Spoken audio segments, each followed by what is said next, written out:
სალამი მოგესალმებით, ვაგრძელებთ ჯონ მაკარტურის წიგნის ქართულ ენაზე ატვირთვას, რომლის სახელწოდება ერთი სრულყოფილი ცხოვრება, უფალი იესოს სრული ისტორია, რომელიც 2013 წელს იქნა დაბეჭდილი.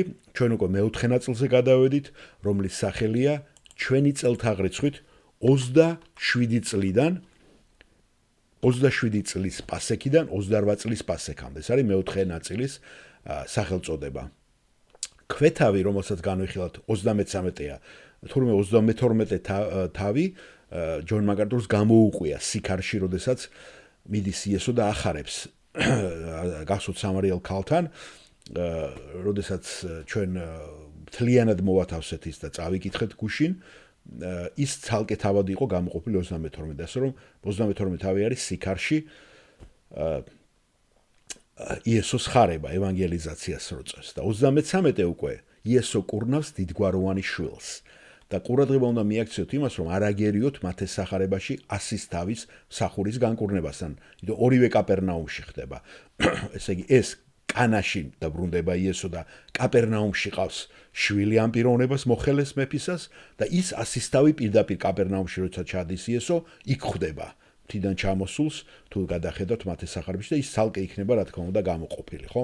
ასე რომ ეს ორი გავს ერთმანეთს, მაგრამ განსხვავებულია. იმიტომ რომ აქ იქ გახსოვთ 100 თავი თხოვს და ისეთი რწმენა არის, რომელიც არც უნახია იესო დაადასტურებს ამას, რომ დისტანციაზე შეგიძლია განკურნო და აქ ნახავთ სხვანაირი დამოკიდებულება. ამიტომ ბევრი შეიძლება გავდეს რაღაცეები, ხო, იგავებიც, მაგრამ განსხვავებული იყოს სიუჟეტიც განსხვავებული იყოს და სხვა დროს იყოს დაუშვა ნათქვამი. ესეც შეიძლება რომ ასეც დავიმახსოვრდეს. ეს არის კურნავს დიდგვაროვანი შვილს, მეფის მოხელეზეა ლაპარაკი.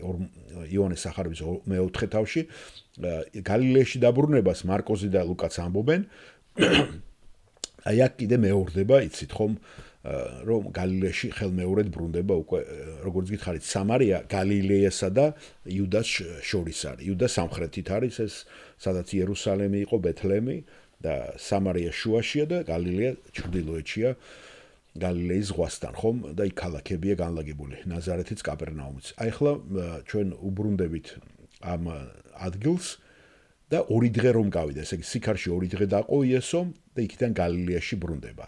თავად იესო მოწმობდა, რომ წინასწარმეტყველს თავის სამშობლოში პატივი არ აქვს. ამას სხვა მახარებლებიც იტყვიან დეტალურად, მაგრამ გალილეაში რომ მივიდა, გალილეელმა მიიღეს იგი, რა კი ყველაფერი ნახეს, რაც იერუსალიმში დღესასწაულზე მოიმოქმედა, რადგან ისინიც ეცრებოდა დღესასწაულს. ასე რომ იესო კვლავ მივიდა გალილეის კანაში, სადაც წყალი ღვინოთ გადააქცია, იყო იქ მეფის ერთი მოხელე, რომელსაც ავადმყოფის შვილი ყავდა კაპერნაუმში. როგორც კი გაიგო, იესო იუდეიდან გალილეაში მოსულაო, მივიდა მასთან და შეევედრა. წაყოლოდა და განეკურნა მისი შვილი, რომელიც სიკვდილის პირას იყო. იესომ უთხრა: არ ირწმუნებთ თუ კი ნიშნებსა და სასწაულებს არ იხილავთ. ნახეთ, ამის პარალელზე 100 თავი მერე როგორ იქცევა, ხო? მეფის მოხელე მიუგოთ, უფალო წამოდი, სანამ ჩემი შვილი არ მოკვდარა. უთხრა მას იესომ: წადი, ცოცხალია შენი შვილი.